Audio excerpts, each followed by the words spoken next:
Imana ishimwe cyane. None ni umunsi wa 74 w'umwaka w'imbabazi z'Imana, kandi mu munsi ubanziriza wa nyuma turi muri ubu butayu. Izina ry'Imana rihabwa icyubahiro. Imana rero yampaye message ikubiye mu rwandiko rwa kabiri rwa Timoteyo, ibice 3 n'umurongo wa 16 kugeza kuri 17. Aravuga ngo ibyanditswe byera byose byahumetswe n'Imana bigira umumaro wo kwigisha umuntu no kumwemeza ibyaha bye no kumutunganya no kumuhanira gukiranuka, kugira ngo umuntu w'Imana abashyitse afite ibimukwiriye byose, ngo akore imirimo myiza yose. Izina ry'Imana rihabwa icyubahiro. Imana ihimbazwe. Message rero y'uyu munsi ni akamaro k'ijambo ry'Imana. Imana ishimwe.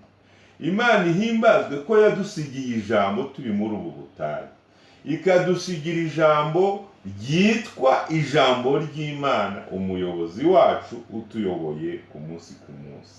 Imana idufashe.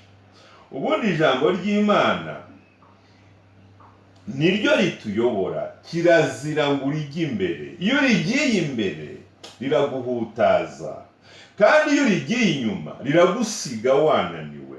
Warijya ku ruhande rikakwangiza. Abantu bafite ibibazo babitewe n'uburyo bagiye bagendana n'ijambo ry'Imana. Ijambo ry'Imana nturijya imbere, nturijya inyuma, nturijya no ku ruhande, ahubwo ijambo ry'Imana ujyamo hagati rikagutwara, kuko ni imbaraga, kuko ni ubushobozi, kuko ijambo ry'Imana ririhagije. Izina ry'Imana rihabwa icyubahiro. Iyo ijambo ry'Imana muri gahunda ryavuze ngo ibyanditswe byera byahumetswe n'Imana kandi bikagira umumaro wo kwigisha umuntu no kumwemeza no kumuhindura. Iyo ijambo ry'Imana utemeye ko riguhindura, iyo utemeye ko riguhindura, rikugira mubi. Ijambo ry'Imana rikwiriye kumvikana muri wowe, ariko ukemera ko riguhindura. Iyo rero ritaguhinduye, rirakureka ugahinduka mubi, kandi ukaba mubi kuruta mbere utaranaryumva.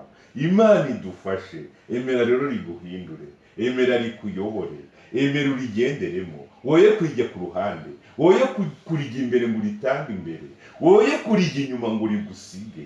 Imana igufashe. Imana itugirire neza. Mwumvire ijambo, turigenderemo, turikoreremo. Izina ry'Imana rihabwa icyubahiro. Imana ibahe umugisha ko mubashije kumva ijambo ry'Imana, kandi Imana ibagirire neza mu izina rya Yesu. Amen. Amen. Nanone amen.